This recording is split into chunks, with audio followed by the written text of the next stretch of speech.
भक्तिकृपामङ्गलं भक्तिकृपामङ्गलम्।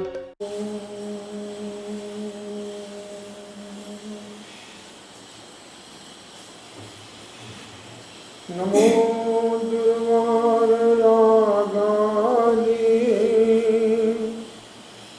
वैरिवार निवारिणे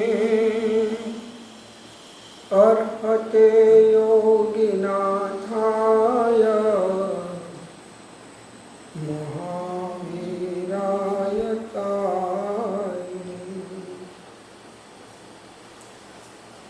मोक्षमार्गस्य नेतारं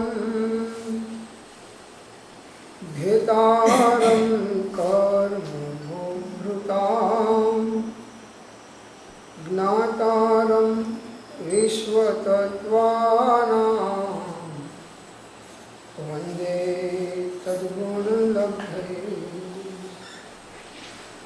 अज्ञानतिमिरान्धानां ज्ञानाञ्जनशलाकया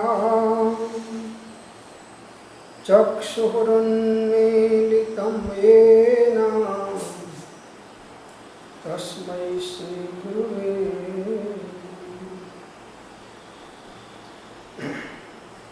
अहो श्री सत्पुरुषना वचनामृत मुद्रा અને સત્સમાગમ સુષુપ્ત ચેતનને જાગૃત કરનાર,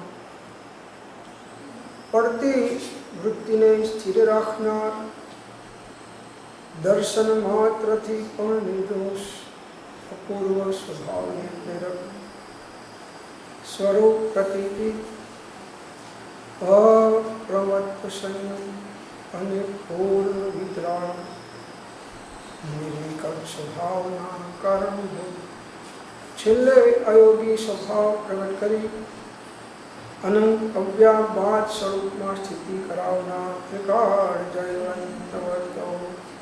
ઓમ શાંતિ શાંતિ શાંતિ. અનંત અનંત ભાવ ભેદ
સ્વાધ્યાયનું પત્રાંક 901.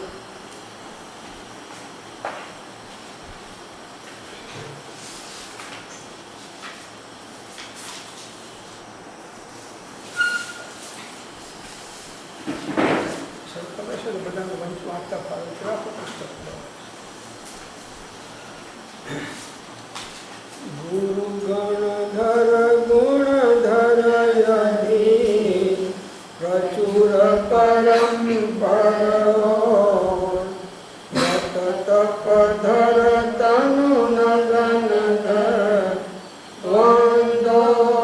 શિરમો. જગત વિષયના વિક્ષેપમાં સ્વરૂપ વિભ્રાંતિ વડે વિશ્રાંતિ પામતું નથી. અનંત અવ્યાબાદ સુખનો એક અનન્ય ઉપાય સ્વરૂપસ્થ થવું એ જ છે. એ જ હિતકારી ઉપાય જ્ઞાનીએ દીઠો છે. ભગવાનજીને દ્વાદશાંગી એ જ અર્થે નિરૂપણ કરી છે અને એ જ ઉત્કૃષ્ટતાથી તે શોભે છે, જયવંત છે. ધીમે ધીમે આપણે આગળ પછી વિચારીએ છીએ. ત્યારે આટલું વિચારીએ કે ગુરુ કેવા છે. આ જયચંદજી છાવડાનો આ શ્લોક છે અને કાર્તિકની પ્રેક્ષામાં આ એમને મૂકેલો છે. તો કે ગુરુ ગણધર ગુણધર અધિક. કેવા ગુરુ હોય તો ગણધર.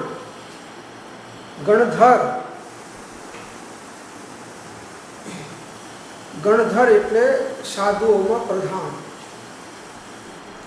સાધુઓના સમૂહના જે નાયક એટલે આચાર્ય ભગવાન.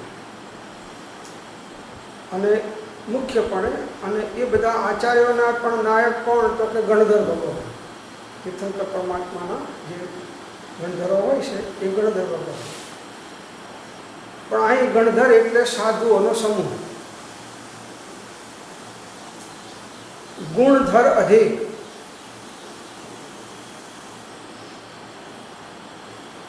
અનેક પ્રકારના આત્મિક ગુણો જે સમ્યક દર્શન, સમ્યક જ્ઞાન, સમ્યક ચારિત્ર્ય, સમ્યક તપ, શ્રુત, આ બધા ગુણોની અંદરમાં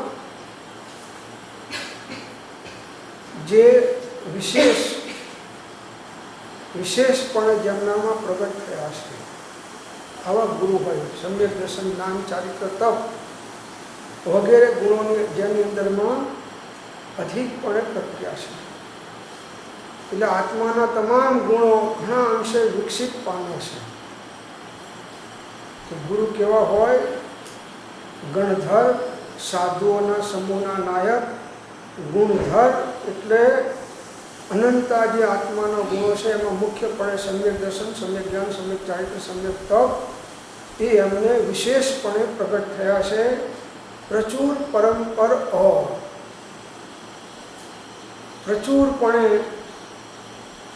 વારંવાર જે પોતાના સ્વરૂપનું અનુસંધાન, સ્વરૂપનો સાક્ષાત્કાર કરી રહ્યા છે, પ્રમદ અપ્રમદ દશામાં વર્તી રહ્યા છે, એક એક સેકન્ડની અંદરમાં જે આત્માનુભૂતિ કરી રહ્યા છે એવા ગુરુ.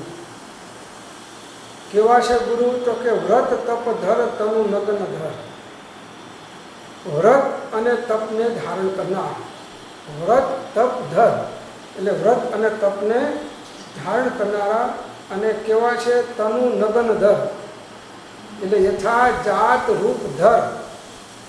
ગુરુ આવા તાણો વાણો પણ વસ્ત્રનો જેના શરીર ઉપર નથી એવા દ્રવ્યલિંગ અને ભાવલિંગી સંત આચાર્ય પરમાત્મા. એ વંદો વૃષશિર મોર એ ધર્મરૂપી માથાના મુગટ જે છે એમને હું વંદન કરું છું. ધર્મરૂપી માથાના મુગટ છે વૃષશિર મોર, એમને હું વંદન કરું છું. આવા ગુરુઓને હું વંદન કરું છું. આવા ગુરુઓ જીન માર્ગની અંદરમાં આવા ગુરુઓ હોય છે કે જે 5 મહાવ્રતધારી, 5 સમિતિથી યુક્ત, 3 ગુપ્તિથી યુક્ત, 28 ગુણોના પાલક અને પ્રમદ અપ્રમદ દશાની અંદરમાં વર્તા યથા જાત બિંધર આવા 6ઠા 7મા અવસ્થાનાની અંદરમાં વર્તતા મુનિ એમને હું વંદન કરું છું. ગુરુ આવા હોય. ગુરુ શબ્દ જ પહેલા છે ગુરુ. જગત વિષયના વિક્ષેપમાં સ્વરૂપ વિભ્રાંતિ વડે વિશ્રાંતિ પામતું નથી. આ જગતના જીવોને કેમ શાંતિ નથી, વિશ્રાંતિ કેમ નથી, એમનું મન કેમ કુદાકૂદ કરે છે? કેમ કે વિષયોના વિક્ષેપમાં એમનું ચિત્ત ઉપયોગ ચાલી રહ્યો છે. પાંચે ઇન્દ્રિયના વિષયોને મેળવવા અને ભોગવવા, જેની અંદરમાં નિરંતર વિકલ્પો ચાલી રહ્યા છે. અને સ્વરૂપની વિભ્રાંતિ, હું આત્મા છું એ વાતની એને ભ્રાંતિ છે અને દેહને આત્મા માને છે. જે આત્માને આત્મા માનતા નથી પણ દેહને આત્મા માને છે, એ સ્વરૂપની વિભ્રાંતિ વડે વિશ્રાંતિ પામતું નથી. એમનું મન ઉપયોગ સ્વરૂપમાં શાંત થતો નથી.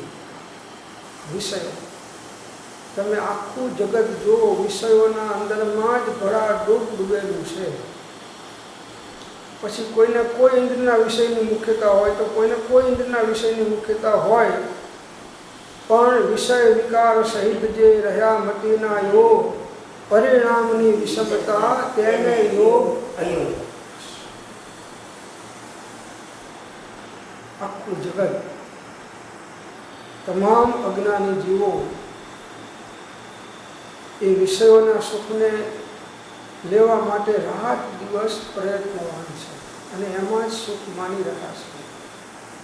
ભ્રાંતિ છે એના કારણે આત્મામાં સુખ છે અને આત્મા સિવાય ક્યાંય સુખ નથી, આવો એને અંદરમાં દ્રઢ નિર્ણય થતો નથી. સ્વાધ્યાયમાં આવેલે ડોકું ઢોળાવે અને જ્યાં પાછો પેલી પાણીપુરીની લારી ઉપર જાય ને પાછો કહે કે ના, સુખ તો આ પાણીપુરીમાં છે ને એમાંય પાણીમાં સુખ વધારે છે, ચણામાં સુખ ઓછું છે. ખ્યાલ આવે? આઈસ્ક્રીમ ખાવા જાય તો ત્યાં, રાતના કંઈક બીજે ભેળપૂરી ખાય તો ત્યાં, કોઈને ત્યાં લાગે, કોઈને પિક્ચર જોવામાં સુખ લાગે, કોઈને જૂની ફિલ્મના ગાયનો સાંભળવામાં સુખ લાગે, કોઈને એર કન્ડિશનમાં સુખ લાગે, કોઈને શિયાળામાં હીટરમાં સુખ લાગે. બધું આ વિષયોના સુખો છે પાંચે ઇન્દ્રિયના. તો જેને સ્વરૂપનો નિર્ણય નથી, સ્વરૂપનો સાક્ષાત્કાર નથી, એનું ચિત્ત વિષયોમાં ઝાવા મારે છે અને એના દ્વારા સુખી થવા પ્રયત્ન કરે છે. આ આખું જગત, એમાં મોટો રાજા હોય, મહારાજા હોય, ઉદ્યોગપતિ હોય કે XY છે, ગમે તે હોય, બધાય અજ્ઞાનીઓનો આ એક મુખ્ય રોગ સ્વરૂપની વિભ્રાંતિનો છે. એટલે ઘડીકમાં અહીંથી અમેરિકા જાય, સ્વિટ્ઝરલેન્ડ જાય, સ્વિટ્ઝરલેન્ડવાળા કાશ્મીર આવે ને કાશ્મીરવાળા સ્વિટ્ઝરલેન્ડ જાય, એકબીજામાં દોડી રહ્યા છે. શેના માટે? સુખ માટે. જ્ઞાનીઓને એ તો જાય, પણ જ્ઞાનીઓની વાણી જેને દીર્ઘકાળ સુધી સાંભળી છે એ પ્રભાવનાના નામે જાય, ધર્મના નામે જાય, બીજાના નામે જાય, પણ એ આંટો તો મારી આવે છે પાછું. એ કંઈ મળી જાય તો ઠીક છે. અરે પ્રભુ, શાંતિ ક્યાંય નથી, આનંદ ક્યાંય નથી. બધા દુનિયાના વિકલ્પો મૂકી અને નિર્વિકલ્પ થઈ અને ઉપયોગ સ્વરૂપમાં સ્થિર થાય, શાંત થાય, ત્યાં એને સાચી શાંતિનો અનુભવ થાય. એ સિવાયની બધો આનંદ સુખાભાસ છે. બધો આનંદ લાગે ખરો કે આપણને કામ હાસ્ય ક્લબમાં ગયા હોય તો બધા હસતા હોય એટલે આપણને લાગે કે આ તો બહુ સુખી આનંદ. એટલે આનંદ નથી. એ તો જેમ શરીરના ઉપર સોજા ચડી ગયા હતી કે જાડો નથી, એ તો સોજા છે, એમ એને આનંદ નથી મળતો. એટલે આનંદ માટે, સુખ માટે બહારમાં જવા માંડે છે, એટલે હસે છે, લાફિંગ ક્લબમાં જાય છે. એ ક્યાં છે? જેને આત્મજ્ઞાન મળ્યું અને આત્માનો આનંદ મળ્યો અને લાફિંગ ક્લબમાં જવાની જરૂર જ નથી. એનો આત્મા સ્વયં લાફિંગ છે. આઠે પર મસ્ત થઈ રહે, જેને જાગી ગયો તુરિયામાં હતા, આઠે પર એની આત્માની મસ્તી છે. તો એ જગતનું બહારમાં વાતાવરણ અને આંધળો થઈ અને એ જગતની જેમ દોડતો નથી જ્ઞાની. એક પોતાની સ્વરૂપ દ્રષ્ટિ છોડતો નથી અને પર દ્રષ્ટિ અંદરમાંથી કરતો નથી, ત્યારે એને શાંતિ મળે છે.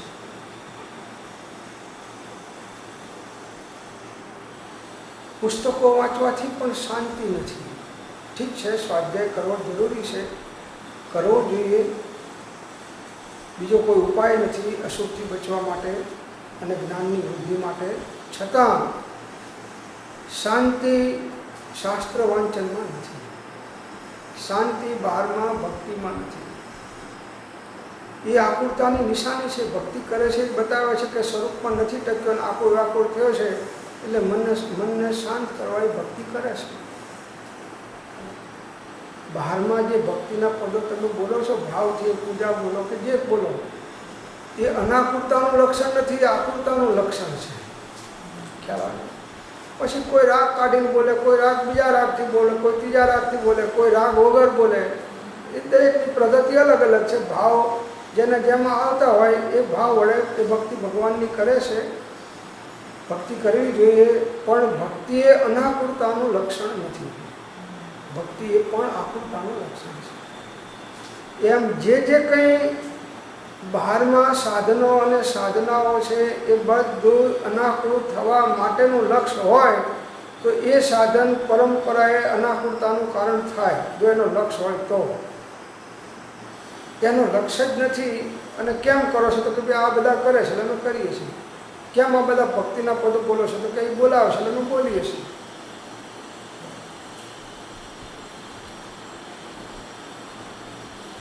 પોતાને અંદરમાં નિર્ણય નથી કે શાંતિ ક્યાં છે, શાંતિ કેવી રીતે મળે, શાંતિ કોને મળે, એનો નિર્ણય નથી.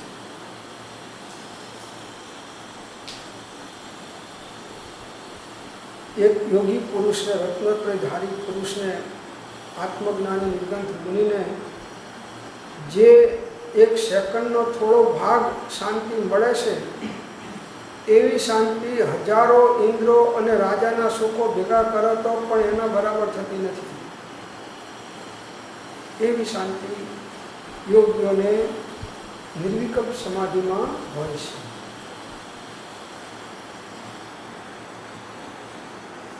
હવે તો કોઈ મુમુક્ષુની દ્રષ્ટિ જાય કે સુખી કોણ,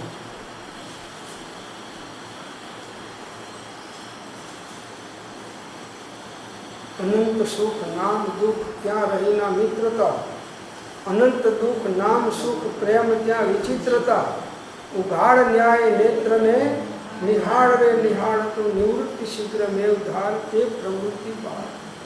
આ જગતની જે કંઈ બાહ્ય પ્રવૃત્તિ છે એ બધી શાંતિને હણનારી છે. બધી પ્રવૃત્તિઓ, પછી ભલે એમાં એ રોજના લાખ રૂપિયા કમાતો હોય, સારામાં સારા ધંધા ચાલતા હોય, કોઈ કહે કે ભાઈ હવે સપોરા ધંધા કરો છો, તમારે ઘણું થઈ ગયું છે, એટલે અમારા માટે નથી કરતા. જો અમે બંધ કરી દે તો આ બધાને રોજી રોટી રખડી જાય. એમના માટે અમે કરીએ છીએ, અમારા માટે હવે અમારે કંઈ કરવાનું છે નહીં. પણ તારી રોજી રોટી કોના આધારે છે? એના આધારે તો છે. હવે તું એને પાળે છે, પોષે છે, કે એ બધા તને પાળે છે ને પોષે છે?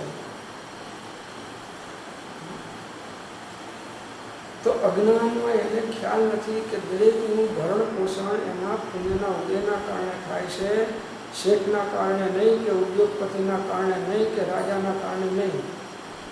દરેક જીવનું ભરણ પોષણ જે થાય છે એ એના પુણ્યના ઉદયના કારણે થાય છે. બસ. કેટલો કર્તૃત્વ ભાવ અજ્ઞાનમય છે જીવમાં, કે આ બધું ઘર હું ચલાવું છું, આ કારખાના હું ચલાવું છું, આ ધંધા હું ચલાવું છું, આટલા માણસોને રોજી હું આપું છું, હું ના હોય તો આ બધાનું શું થાય? એટલે એને કે બધા હું ના હોય તો ભૂખે મહિને આપઘાત કરી મરી જાય. એટલે એવું નથી. તું હોય કે ના હોય, આનાથી દુનિયા ચાલે છે અને અનંતકાળ સુધી ચાલવાની છે.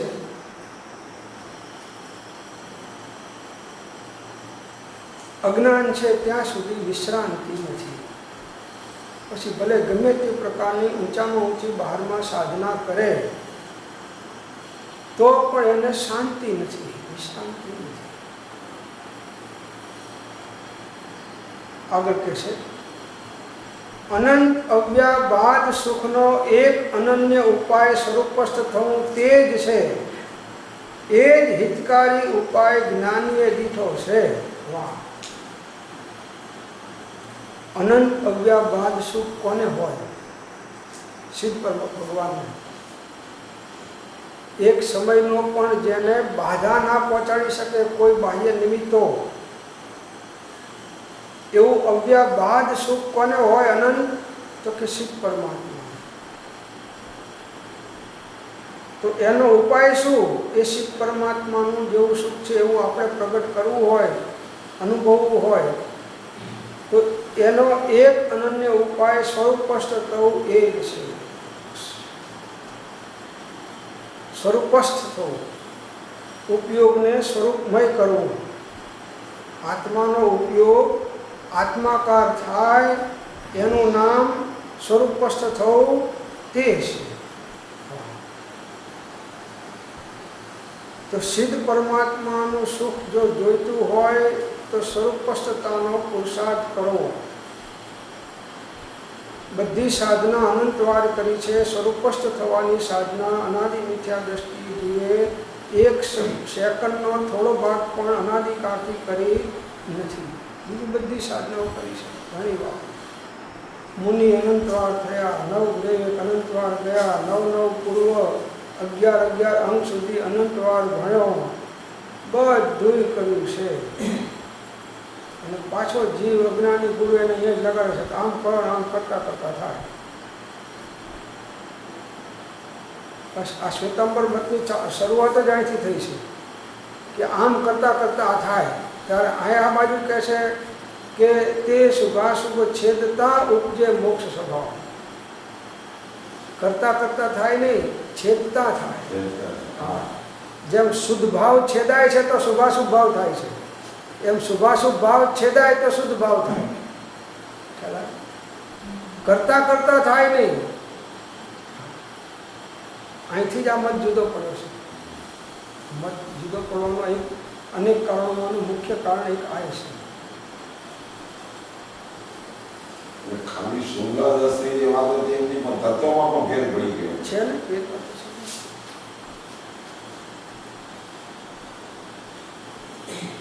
મોટો ફેર કહેવાય, આપણે સામાન્ય ફેર થોડો.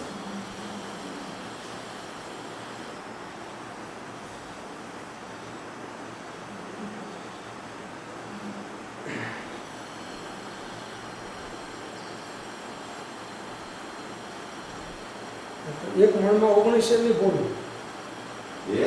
એક મણમાં 19 શેરની ભૂલ.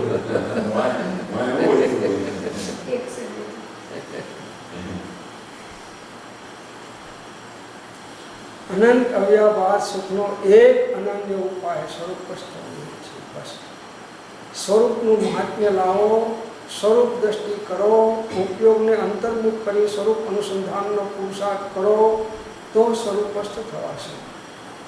સ્વરૂપનું મહાત્મ્ય જ્યાં સુધી નહીં આવે, જેવું જોઈએ એવું તમારી દ્રષ્ટિમાં ભલે ગમે એટલું હોય, પણ જ્ઞાનીઓની દ્રષ્ટિમાં જે જોઈએ એવું આવવું જોઈએ સ્વરૂપનું મહાત્મ્ય.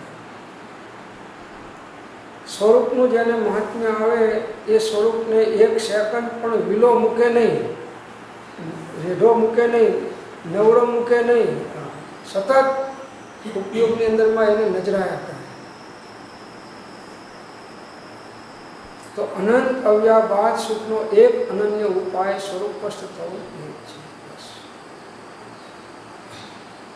કાયાની વિસારી માયા સ્વરૂપે સમાયા એવા નિર્ગ્રંથનો પંથ અંતનો ઉપાય છે. જળને ચૈતન્ય દ્રવ્યનો સ્વભાવ ભિન્ન. સાધના આપણે ગમે એટલી 8-8 કલાક કરતા હોય, 12-12 કલાક કરતા હોય, પણ એ સાધનામાં માત્ર શું છે? વાંચવું, ભક્તિ કરવી, સાંભળવું, જાપ કરવા, પૂજા કરવી, આ કરવી. પણ સ્વરૂપસ્થ થવાનો પુરુષાર્થ જે સામાયિકની અંદરમાં એ કરવો જોઈએ, ત્યાં એ સામાયિકમાં એ માળા લઈને બેસી ગઈ છે. જે માંડ સ્વરૂપસ્થ થવાનો મોકો સામાયિકમાં મળ્યો, એ પણ એને બહિરંગ સાધનો દ્વારા ગુમાવી દીધો. ઠીક છે, ના ટકી શકાય, ના જઈ શકાય તો લેવું પડે, પણ પ્રયત્ન જીવ કરતો નથી. આપણાથી ના થશે, એ તો તમારું કામ. આવી રીતે આપણાથી ના થાય એમ અનાદિકાળથી કરતો જીવ અહીં આવ્યો છે, અને હજી એ જ ભૂલોનું પુનરાવર્તન ચાલી રહ્યું છે.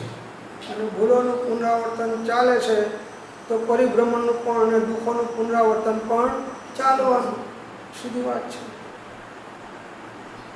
બસ તો અવ્યાબાદ સુખને પ્રાપ્ત કરવું હોય તો એનો અનન્ય ઉપાય, અનન્ય એટલે એના જેવો બીજો કોઈ ઉપાય નથી. એનું નામ અનન્ય ઉપાય શું? સ્વરૂપસ્થ થવું એ છે.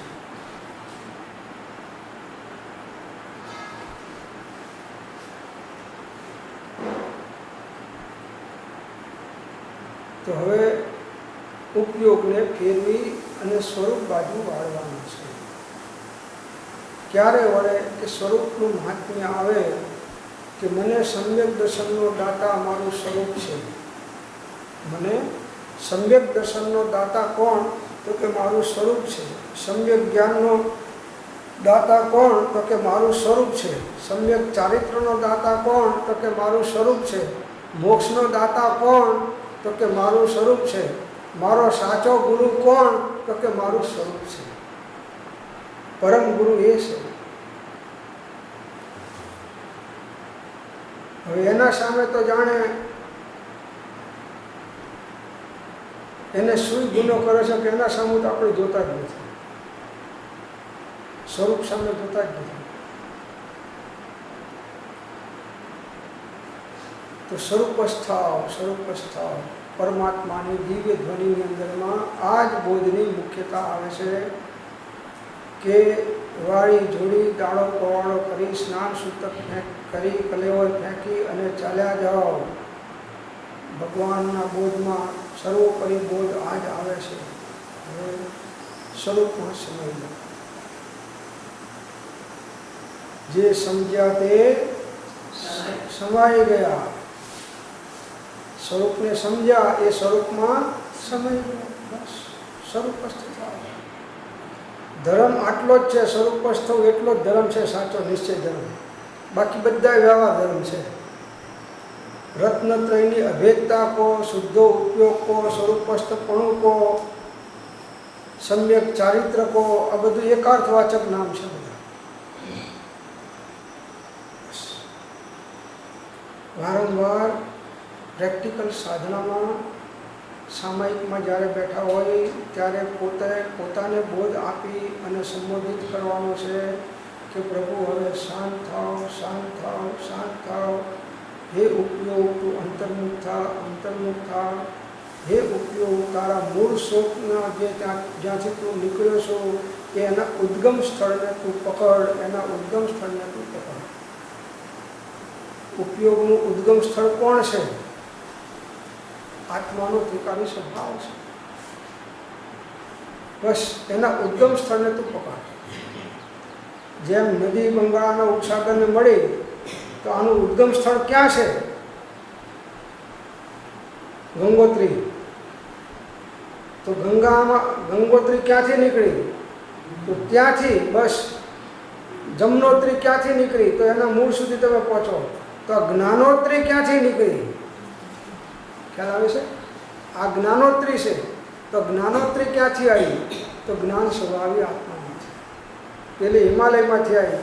અને આ હિમાલય અંદરમાં પેલો તો હજી હિમાલય વર્ષો જતાં ખલાસ થઈ જશે, પણ આ હિમાલય તો અડગ ત્રણેય કાળમાં ખલાસ થાય નહીં એવો આત્માનો ત્રિકારી ધ્રુવ સ્વભાવ છે. એમાંથી આ જ્ઞાનોત્રી નીકળી છે. હવે એને પાછી ફરી અને એના મૂળ ઉદ્ગમ સ્થળ સુધી લઈ જાઓ તો તમને તમારું પ્રાપ્તિ થઈ જાય. બસ ધર્મ આટલો છે. એમ બધા ડુંગર ખોદ્યો અને ઉંદર કાઢ્યો. શું થયું? ડુંગર આખો ખોદ્યો અને ઉંદર કાઢ્યો અંદર. આટલું વાંચ્યું, પછી આટલા શબ્દો ગોખ્યા અને આટલા વચનો ગોખ્યા ને આટલી ગાથાઓ ગોખીને બધું આમ ધૂણીને મરી જાય. આમ ગાથા ગોખે આમ ગોખે, ઘડીકમાં ઊંચો આવે ને ઘડીકમાં નીચો જાય.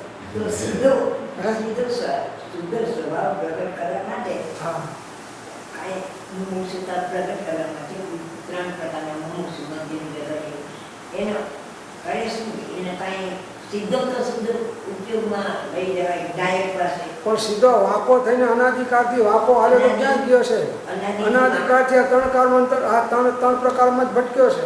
ભટકો છે, દ્રષ્ટિ ક્યાં કરી છે? ધાયકો છે. એટલે એને પેલા એને ખાલી શુદ્ધ સ્વભાવ પ્રત્યે જ એને લઈ જવાય, બીજું કંઈ માથાકૂટ અને આ બધું આ કંઈ આ બધું મુકાઈ દેવાનું. કંઈ જો અંગૂઠા છાપ પ્રાપ્ત કરી જાય છે ને વિદ્વાનો રહી જાય છે, એને શુદ્ધ એનું કારણ શું? કે એને જે ગુરુ મળ્યા હોય છે એ ગુરુ એને એકાદ દ્રષ્ટિ કરાવીને પકડાઈ દેશે એક મંત્ર. બસ હવે તું લસોટ્યા કર, આમાંથી તારે અહીં જવાનું છે અને આના મારફત જવાનું છે. એક મંત્ર આપી દે અને એક સ્વરૂપનો એને જે બોધ આપવો એ સંક્ષેપમાં આપી દે. બસ પછી પેલો લસોટ્યા કરે એમાંથી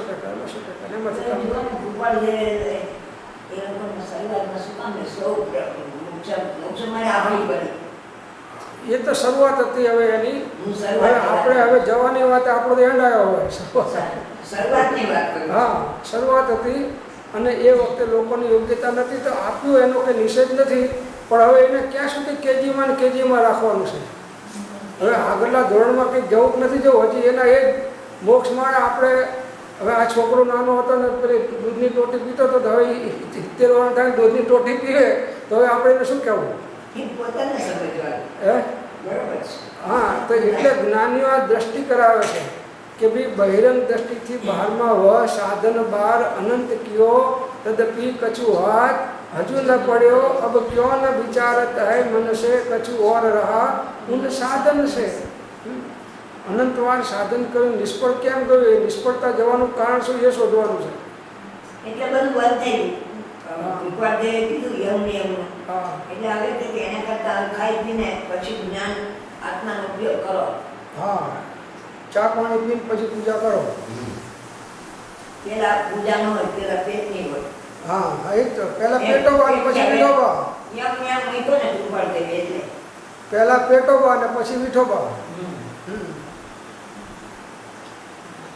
જ્યાં સુધી એવા ઉત્કૃષ્ટ દશાવાન ન થાય ત્યાં સુધી જીવ ભ્રાંતિમાં ને ભ્રાંતિમાં ચાલે છે અને ચાલવાનો. એમાં કોઈ ફરક પડવાનો નહીં. એ ઠીક છે, 2-4 વાક્ય વાંચી લે સાંભળે એટલે થોડો પેલો ડાયાબિટીસ વાળો સવારમાં મોર્નિંગ વોકમાં નીકળું ત્યારે કોઈ બહુ તેજ દોડતો હોય તો હું સમજી દઉં કે આ 400 વાળો છે. 400 ડાયાબિટીસ થયો હોય ત્યારે તેજ દોડે, નહીં તો આટલો બધો તેજ દોડે. એટલે હું તરત સમજીને પૂછવું ના પડે તમારે કેટલો 350-400 રેન્કવાળા છે આ બધા. ચાલો, એટલે એકના એક ક્લાસમાં કેટલાય વર્ષોથી આના પુસ્તક વાંચીએ એ નિમાળો ઉકેલે મેં કહીએ હજી જરાય ખસ્યા જ નથી. આપણે ખસ્યા જ નથી. અને એનો એ સ્વભાવમાં કોઈ ફરક પડ્યો નથી. એની એ જ ચિકાસ, એની એ જ કસાય, એના એ જ વિષય, એની એ જ ભ્રાંતિ, બસ એના એ જે ચાલ હતી એમાં કોઈ બદલાવ આવ્યો તો હવે 70 વર્ષથી આપણે આ સાધના કરતા હોય, 50 વર્ષથી આ સાધના કરતા હોય અને આપણામાં કોઈ બદલાવ ના આવે, આપણી કોઈ દ્રષ્ટિની અંદરમાં કોઈ વિશુદ્ધિ ન આવે તો પછી એ સાધન સમજવું કે આપણને બંધનનું કારણ થાય છે, મુક્તિનું કારણ થતું.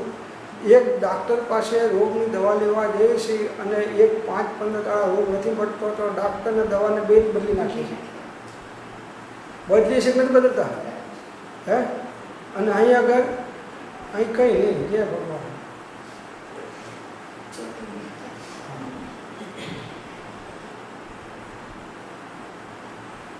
તો દ્રષ્ટિવિષ કઢાવે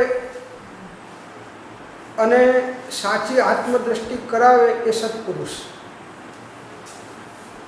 દ્રષ્ટિવિષ દ્રષ્ટિરાગ કઢાવે અને સ્વરૂપ દ્રષ્ટિ કરાવે એ સાચા સત્પુરુષ છે.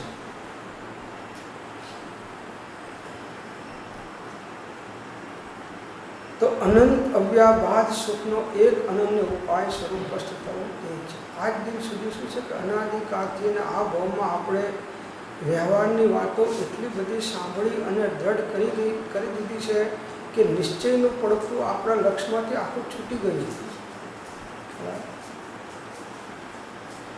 જે સાંભળી અને નિશ્ચયમાં આવવાનું છે એ નિશ્ચય દ્રષ્ટિ આખી આપણી છૂટી ગઈ.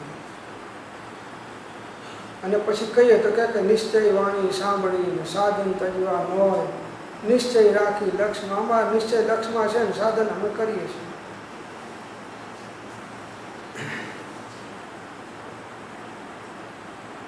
આત્માની અનુભૂતિ નિશ્ચયના આશ્રય છે, અભેદના આશ્રય છે, ભેદના આશ્રય નથી.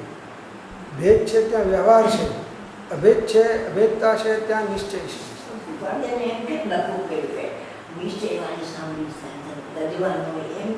હા, એટલે સાચા દેવગુરુ શાસ્ત્રને છોડશો નહીં. હા, તો એમ એટલા માટે કહ્યું કે તમને સાચી દ્રષ્ટિ કરાવવામાં નિમિત્ત થશે. એના બદલે સાચા દેવગુરુ શાસ્ત્રને મૂકીને ખોટાને પકડી લીધા. હા, એ જ પૂછું છું. હા, કે બરાબર છે. અને એમ કીધું ને તો પછી સાધન કાંઈ કરવાની જરૂર નથી. દેવ ગુરુનું શાસ્ત્ર એની વાણી સાંભળીને બધું એ પ્રમાણે કરવું એ પાછું સાધન થયું. કરવું જોઈએ નથી કહ્યું. વળી પાછું ખરું કરવું આવ્યું. સાધન સજવાસ હોય વળી આવ્યું તમે એને પછી કૃપાદે દીધું. હા, નિશ્ચય રાખી લક્ષ્મણ સાધન. નિશ્ચયને લક્ષ્યમાં એટલે મારે આત્માની અભેદ દ્રષ્ટિ કરવાની છે. લક્ષ્યમાં રાખીને તમે કરો એટલે આત્મલક્ષ્ય સહિત. હા, આત્મલક્ષ્ય છે. સંયમના હેતુ યોગ સ્વરૂપ લક્ષ્ય દિનાવી બસ આ એ કરો એમ ઈ કરવાનું. એમ આત્મલક્ષ્ય તો કરવાનું એમ કરવાનું ને. પણ આપણે કરીએ છીએ પર લક્ષ્ય ને માનીએ છીએ સ્વલક્ષ્ય. એ ભ્રાંતિ છે. એ ભ્રાંતિ છે. ઈ પોતાને ખબર. પોતાને ખબર પડે કે ભાઈ આટલા વર્ષથી કેમ હજી પ્રગટ નથી થયું, બરોબર છે. આટલા વર્ષથી કરું છું કેમ હજી પ્રગટ ના થયું, તો કઈ ભૂલ તો છે. એનો એક પણ કૃપાદે જવાબ દીધો. અનંતકાળથી જીવ અજ્ઞાનપણામાં છે.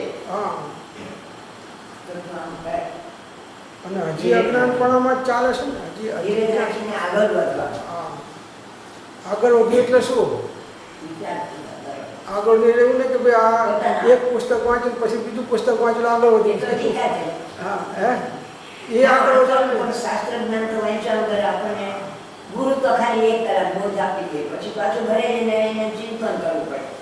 બરાબર છે, પણ બધું પર લક્ષ્ય થાય છે, સ્વલક્ષ્ય કરવાનું છે. એ તો સ્વલક્ષ્ય કરે તો જ ચાલે. હા, પર લક્ષ્ય થાય છે, કર્યું છે અને માન્યું છે કે હું સ્વલક્ષ્ય કરું છું. એ પોતે જાણે. હા, ના, મોટો ભાગ આવો છે એમ. બરોબર. ના માનતા એને ધન્યવાદ છે, ના કરતા એને ધન્યવાદ છે. એ તો મોટો ભાગ તો છે જ, પણ આપણે શું કરવું એ આપણા હાથમાં છે.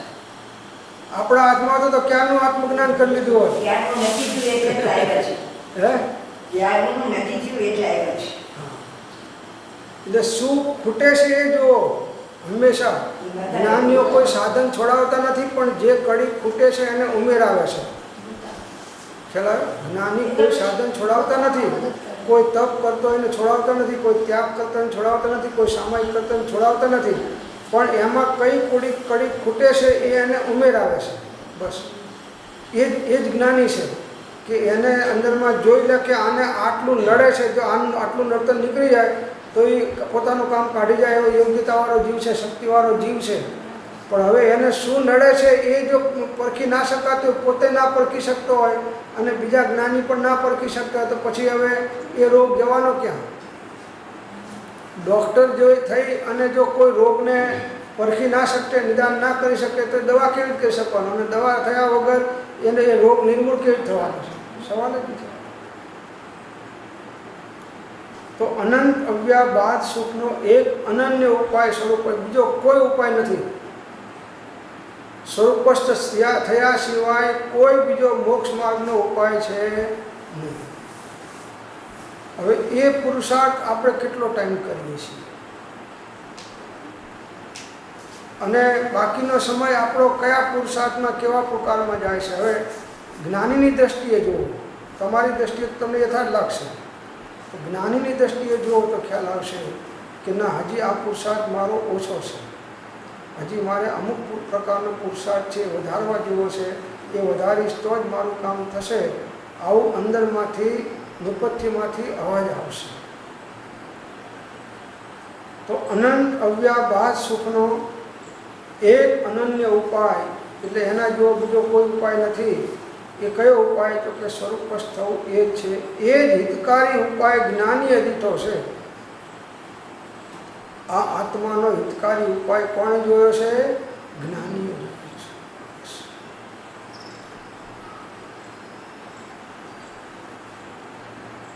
ભગવાનની આજ્ઞા એક જ છે, બીજું કંઈ છે જ નહીં આજ્ઞા. આમાં એક જગ્યાએ એક પત્રમાં એક જગ્યા આવે છે, જો મારે તો કહું એમાં એક જગ્યાએ એનું મૂક્યું છે.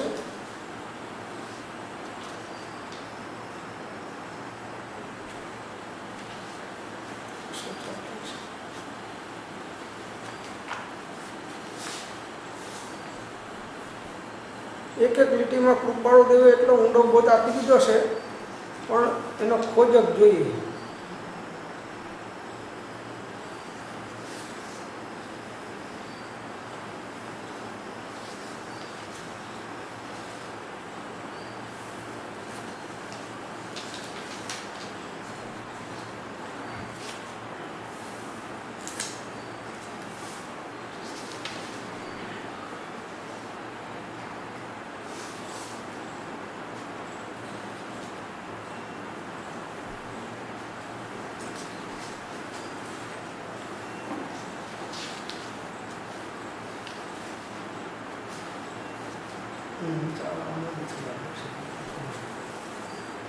ભગવાનજીને દ્વાદશાંગી એ જ અર્થે નિરૂપણ કરી છે અને એ જ ઉત્કૃષ્ટતાથી તે શોભે છે, જયવંત છે. શું કહ્યું? ભગવાનજી પરમાત્માએ દ્વાદશાંગનો જે બોધ આપ્યો, 12 અંગ, શેના માટે આપ્યો? સ્વરૂપસ્થ થાવ એના માટે. 12 અંગનો સાર શું? સ્વરૂપસ્થ થવું. એ 12 અંગનો સાર આ છે. 14 પૂર્વનો અને 12 અંગનો સાર એ સ્વરૂપસ્થ થવું એ જ છે. જે સ્વરૂપસ્થ થાય અને 12માં કોઈ પુસ્તક ના વાંચે તો એને વાંચી લીધા બધાએ, અને બધાએ વાંચ્યા પણ સ્વરૂપસ્થ ના થાય તો એને કંઈ કર્યું નથી. ખ્યાલ આવે છે? તો ભગવાનજીને દ્વાદશાંગી ભગવાને આ બોધ આપ્યો અને ગણધર ભગવંતોએ જે દ્વાદશાંગની રચના કરી એ શેના માટે કરી છે? કે ગમે તેમ કરીને પણ ઉપયોગ, આત્માનો ઉપયોગ બધેથી હટી અને સ્વરૂપમાં સ્થિર થઈ અને સ્વરૂપસ્થ થાય. હવે આવા બોધની વારંવાર પ્રેરણા મળે, જો જેને જેવા બોધ મળે છે એ પ્રકારે એનું પુરુષાર્થ ચાલતો હોય છે, જેને જેમાં શ્રદ્ધા થાય. જેમ કે ત્રાસવાદીઓ છે,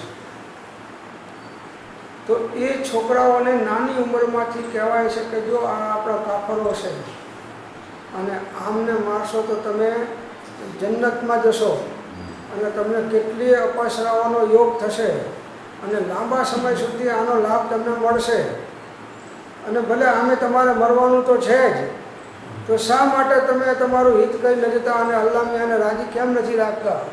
એમ કહીને એટલા બધા છોકરાઓના બ્રેન વોશ કરી નાખે છે. અને જો જે પ્રકારે એને બોધ થયો એ પ્રકારે એ શરીર ઉપર બોમ્બ વીંટાડી અને એને જ્યાં પોડવાનું કીધું ત્યાં પોડી આવે છે. એનું શરીર તો નાશ પામી જાય છે, અને છતાં એને ખેદ નથી થતો. એને ખેદ એટલે જેને જે પદ્ધતિનો બોધ મળ્યો હોય, જેમ કે કોઈ એક વેદાંતમાં છે અને એને એક બોધ મળ્યો કે ઈશ્વર એક જ છે અને આખું જગત મિથ્યા છે, બ્રહ્મ સત્ય અને જગત મિથ્યા. હવે એને 40 વર્ષ સુધી આ બોધ સાંભળ્યો. હવે આપણે એને કહીએ કે ભાઈ જગત કરતાં ઈશ્વર નથી, તે માનવાનું નહીં. એ નહીં માનવું, કેમ કે એ પ્રકારે તૈયાર થયો છે. એમ જેને જેને જે પ્રકારે જે સંપ્રદાયમાં રહી અને બોધ મળ્યા છે તે પ્રકારે એને દ્રઢ એવા કર્યા છે કે હવે એ બોધ જ્યારે જ્ઞાની મળે ત્યારે પણ એની માન્યતા એ છોડવા તૈયાર થતો નથી, અને એના કારણે એ અટકી જાય છે. જ્ઞાની મળ્યા પછી પણ એ છૂટતું નથી, કેમ કે દીર્ઘકાળ સુધી આ સાંભળ્યું છે. હવે એની તો ના છૂટે, પણ જેને પ્રરૂપણા કરી હોય એનું તો છૂટે જ કેવી રીતે? 40 વર્ષ સુધી કહ્યું હોય કે ભાઈ આ જગતનો કરતા ઈશ્વર છે, એવું એને વારંવાર એના પેલા ભાષણોમાં આવ્યું હોય 40 વર્ષ સુધી, 50 વર્ષ સુધી. હવે જ્યારે એને જ્ઞાનીનો યોગ થાય કે કરતા ઈશ્વર કોઈ નહીં, ઈશ્વર શુદ્ધ સ્વભાવ અથવા પ્રેરક તે ગણે ઈશ્વર દોષ પ્રભાવ. હવે આ ગાથા એ માને? આ ગાથા સાચી કે એની માન્યતા સાચી? પણ નહીં માને કે નહીં, અમારા પુસ્તકમાં તો આમ લખ્યું છે, મને આમ. હવે પુસ્તકમાં શું આશયથી લખ્યું છે એ સમજે નહીં. હવે 40 વર્ષ સુધી જે સાંભળ્યું છે અને જેને એને પકડ્યું છે, હવે જ્યારે એને જ્ઞાનીનો યોગ થાય છે ત્યારે એ એને બાધારૂપ થાય છે, નડતરરૂપ એને પોતાની કલ્પના જ થાય છે, બીજું કંઈ થતું નથી. નહીં છોડવાનું. બૌદ્ધ ધર્મનો જેને બોધ મળ્યો હોય અને એને કહો તમે આત્મા નિત્ય છે, નહીં છે, બધું ક્ષણિક છે, બધું નાશવંત છે. પણ એક સમયની પર્યાય કર્મ કરે છે, એ પર્યાયનું ફળ ભોગવતું નથી, બીજા સમયની પર્યાય ભોગવે છે, કરેલું એ ભોગવતું નથી. ક્ષણિક વાત છે. હવે એને શાશ્વત આત્મા નિત્ય છે એ પ્રકારનો બોધ લાગતો નથી. એ રીતે અનેક દર્શનો જુદી જુદી માન્યતાઓવાળા છે. એ 438 પત્રમાં બધું કૃપાળુએ લીધું છે. કોઈ કહે આત્મા શૂન્ય છે, કોઈ કહે છે અણુ માત્ર છે, કોઈ કહે કરતા છે, હા કરતા છે, ભોગતા નથી, કોઈ છે ભોગતા છે, કરતા નથી, કોઈ કરતા નથી ને ભોગતા નથી. આવી જુદા જુદા માન્યતાવાળા દર્શનને ગ્રહ્યું છે, એના કારણે એને સદદર્શન પ્રાપ્તિ થઈ. 15 આઈટમ લીધી છે. 15 આઈટમ. હા 15 આઈટમ છે. અને છેલ્લે એમ કીધું છે કે આ બધામાંથી છૂટે તો એ જગત કરતા ઈશ્વરમાં ઘૂસી જાય. હા એમાં ઘૂસી જાય છે. 437. હા 407. હા. હવે એમાં આ પંચમ કાળ છે, ઘડી કાળ છે. એટલે એક તો આવા જ્ઞાની નિર્ગંત ગુરુઓનો યોગ થવો પણ પરમ દુર્લભ છે. અને યોગ થાય તો હવે આટલા વર્ષોની માન્યતા કરી હોય એ છોડવા જે તૈયાર ના થાય. અત્યારે સાક્ષાત કૃપાળુદેવ આવે તો કૃપાળુદેવના એકે આશ્રમમાં કૃપાળુદેવને ઘૂસવા ના દે. ત્યારે નહોતા ઓળખતા તો અત્યારે કેમ ઓળખા રહેવા દે? એ વખતે આ લઘુરા સ્વામીનું જીવન ચરિત્ર મેં એમણે વાંચ્યું.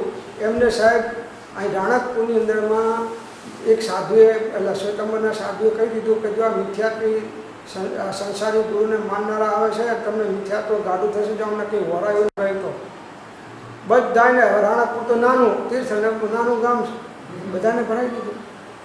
અને પ્રભુ શ્રી ત્યાં ગયા અને કહ્યું કે ના ભાઈ અમારે કે મિથ્યાત્વ ગાડું કરવું નથી અને અમારા સંસારમાં રખડવું નથી, અમે તો તમને આટલું આપીએ નહીં.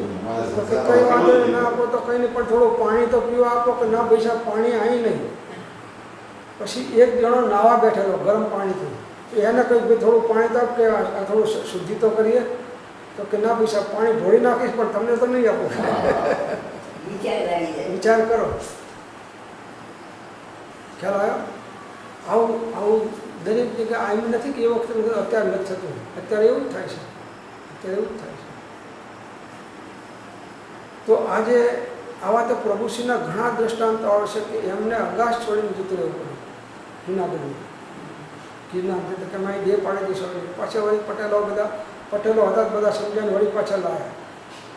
એટલે પ્રભુશ્રીના જીવન ચરિત્રમાં મેં જોયું કે એમને એટલા બધા રત્નરાજના પત્રો લખેલા છે, એ છાપ્યા છે.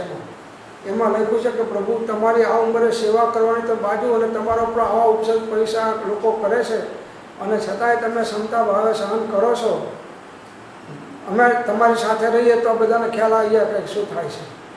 અને પેલા તરવરિયા એકદમ પ્રભુ શ્રી કે ના, એ મારો ઉદય છે. અને આપણે ક્ષમતા ભાવે પ્રભુશ્રીએ પ્રતિજ્ઞા કરેલી રાણકપુરમાં કે જ્યાં સુધી મને હાથ પાણી ન મળે ત્યાં સુધી મારે અહીંથી વિહાર કરવો નહીં, અને આમાં કોઈની સાથે મારે 2 શબ્દ કહેવાય નહીં કોઈને.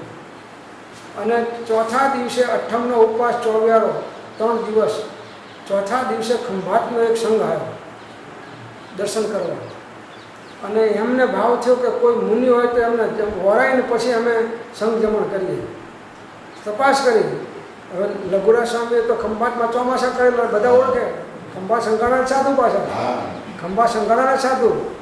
પછી એમને ખબર પડી કાંઈ તો પ્રભુ શ્રી લઘુરાજ સ્વામી મહારાજ ઓહો કે આપણે તો મહાભાગ્ય તો એવા મુનિને આપણા હાથે આહારદાન થઈને પછી આપણે સંગ જમશે મોટું પુણ્ય તો શોધતા શોધતા અહીં આવે પછી પ્રભુ શ્રી કહ્યું કે ભાઈ તમે પધારો પ્રભુ અને અમારે નૌકાશી બાકી છે તમે પાણીને આહાર પાણી લઈ જાઓ પછી અમે વાપરીએ પ્રભુ શ્રી કહ્યું હવે અભિગ્રહ છૂટે છે વાંધો નથી સરસ અમે આવ્યા છે ત્યારે એમને ત્યાં આગળ લઈ જઈને વરાયું ને આ બધું કર્યું ત્યારે એમને આહાર લીધો અને પછી બીજા દિવસે યાદ કરી એટલે આવું દરેક જગ્યાએ જ્ઞાનીઓને કસોટીમાંથી પસાર થવું પડે છે પણ એ વખતે એમને વળગી રહેનારા એકાદ બે જીવ માંડ હોય છે મોટો ભાગ તો એમના જ અંદરના ફોલોઅર્સો એની સામે પડનારા હોય છે અને એનું જાણવા માટે પાછા એક બે જણા અંદરમાં દાખલ કરી દે તમારે સેવા કરવી ત્યાં આગળ જઈને અને શું છે બધું અમને રિપોર્ટ કાયમ આપવા આ તો બધું અમારે માયા કપટ આ રાજકારણ અમારે ઓછું નથી ઘણું રાજકારણ છે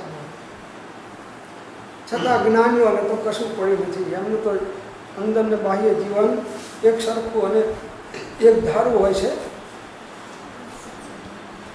પણ કહેવાનો મતલબ કે પ્રત્યક્ષ જ્ઞાનીને એમના કાળમાં તે કાળના લોકો બહુ જ અલ્પ સંખ્યામાં ઓળખી શકતા હોય છે બહુ જ અલ્પ સંખ્યા અને પેલા કંઈ એવો દોડ કરતા નથી કે અમે જ્ઞાની છીએ ને તમે હવે આમ કરો તો આમ થશે નહીં તો તમને આમ થશે એ તો કંઈ બોલતા નથી તો સંભાવે જે આવે ઉદય એને એ સમજે છે કે મારું બાંધેલું આવ્યું છે કરેલું કાંઈ નિષ્ફળ જતું નથી અને વગર કરેલું આવતું નથી આવે છે ને સ્કૂલની બસ ઉપર લખેલું છે કર્યા વગર કંઈ મળતું નથી અને કરેલું નિષ્ફળ જતું નથી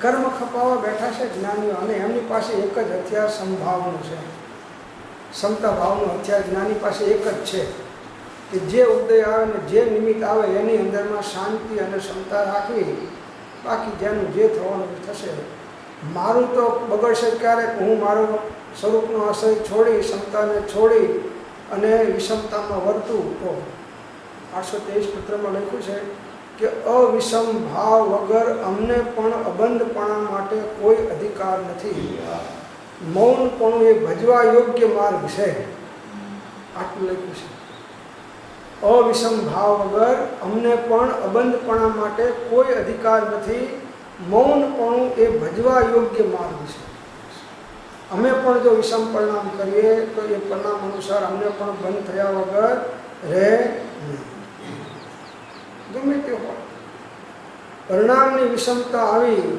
તો એને વિષમ પરિણામ અનુસાર બંધ થયા વગર રહે તો આટલા બધા શાસ્ત્રોની રચના કેમ થઈ શા માટે થઈ એનો હેતુ શું ચારે અનુયોગના શાસ્ત્રો રચાવવાનો હેતુ શું એનો પર્પસ શું કે ગમે તેમ કહીને ઉપયોગ સ્વરૂપમાં સ્થિર થાય કામ એક જ કરાવવું છે પછી કોઈ પ્રથમાનુયોગ દ્વારા કોઈ ચરણાનુયોગ દ્વારા કોઈ કર્ણાનુયોગ દ્વારા કોઈ દૈવાનુયોગ દ્વારા ગમે અનુયોગનો આશ્રય લઈને પણ કામ તો એને એક જ કરવાનું છે કે ઉપયોગને ઘર ભેગો કરવો વેપારનું ધ્યેય એક જ છે પૈસો કમાવો પછી કોલસાનો વેપાર કરે કે કાપડનો વેપાર કરે કે કોમ્પ્યુટરનો વેપાર કરે કે XYZનો વેપાર કરે વેપારીનું ધ્યેય શું છે પૈસો કમાવો એ જ છે એમ અહીંયા આગળ મુમુક્ષુનું ધ્યેય શું છે ચારે અનુયોગો વાંચો તપ કરો ત્યાગ કરો જે કરવું એ કરો પણ સ્વરૂપસ્થ થાવ સ્વરૂપસ્થ થાવ તો એ તપ ત્યાગ બધું મોક્ષના હેતુભૂત છે અને સ્વરૂપસ્થ ના થાવ તો એ સંસારના હેતુભૂત છે એક તપ ને એક ત્યાગ સંસારના હેતુભૂત થાય છે કેમ કહ્યું કે સૌ સાધન બંધન થયા રહ્યો ન કોઈ ઉપાય સત સાધન સમજો નહીં ત્યાં બંધન શું જાય બધાય સાધનો જે મોક્ષના હેતુભૂત થવા જોઈએ એના માટે બંધનના હેતુભૂત કેમ થયા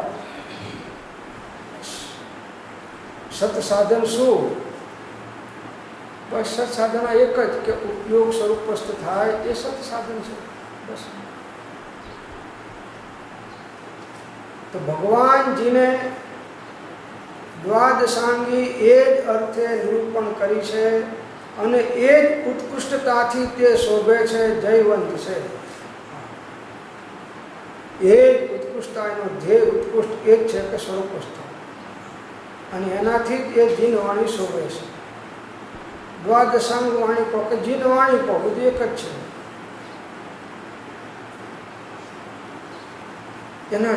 એનાથી શોભે છે, એનાથી જયવંત છે.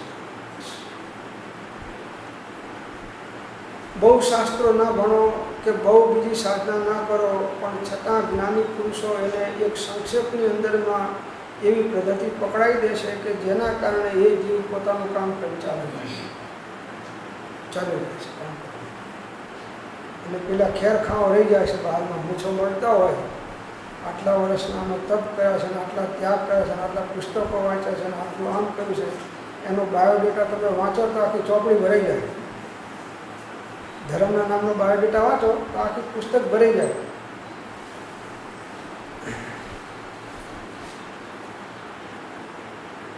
એ જ ઉત્કૃષ્ટતાથી એ શોધે છે, જયવંત લાગે છે. આટલાની અંદરમાં સમગ્ર જીન શાસનનો સાર આપી દીધો.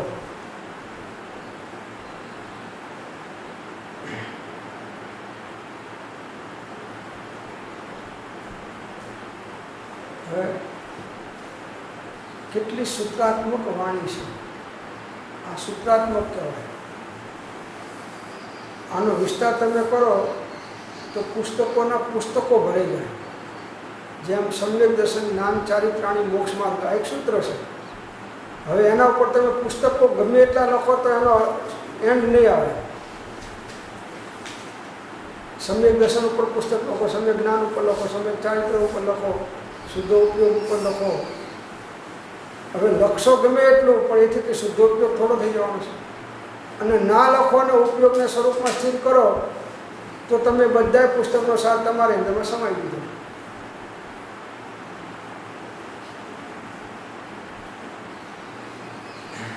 એક રાજા હતો, અને 8 રાણી.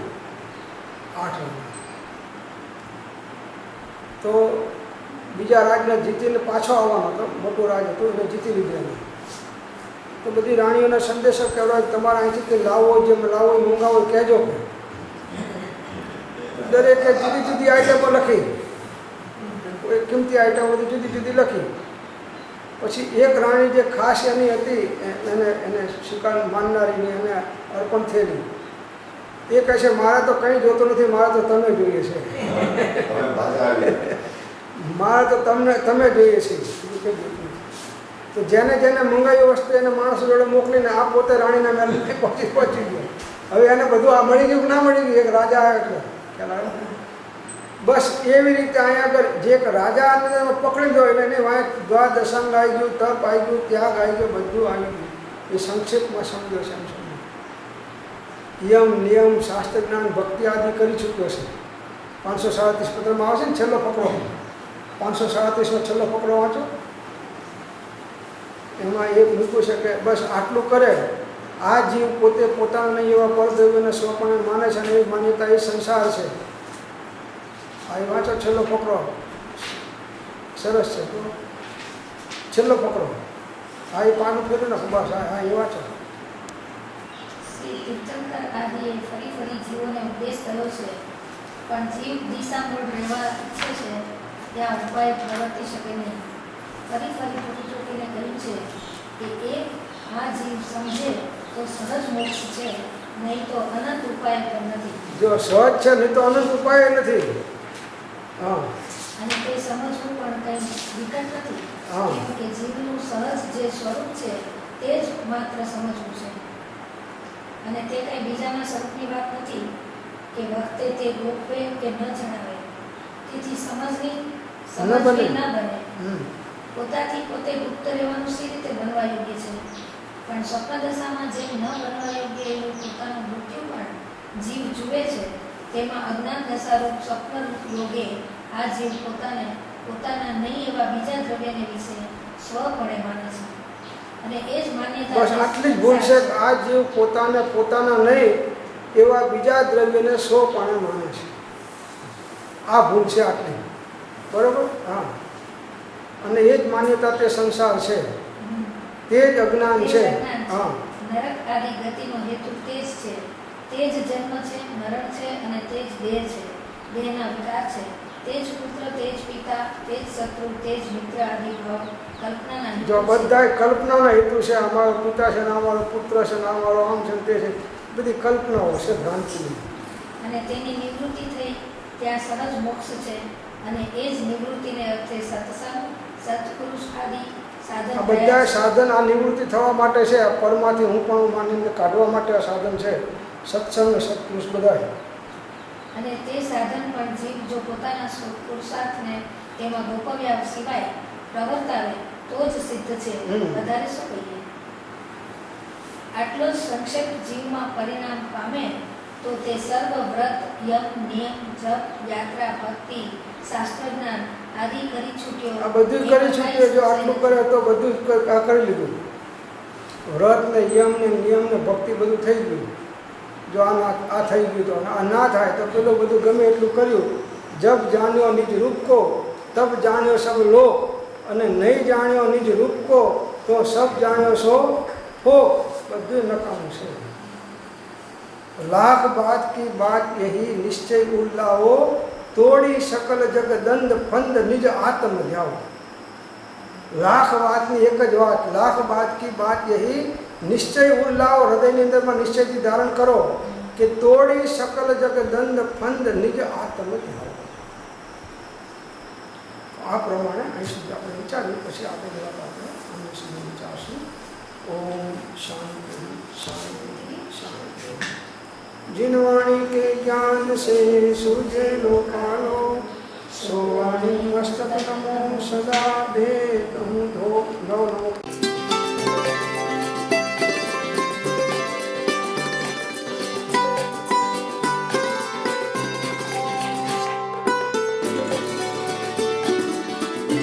જેમાં છે એવો સંયમ, ઇન્દ્રિય સંયમ અને પ્રાણી સંયમ અને આત્મ સંયમ, સર્વ પરિગ્રહ તથા બધા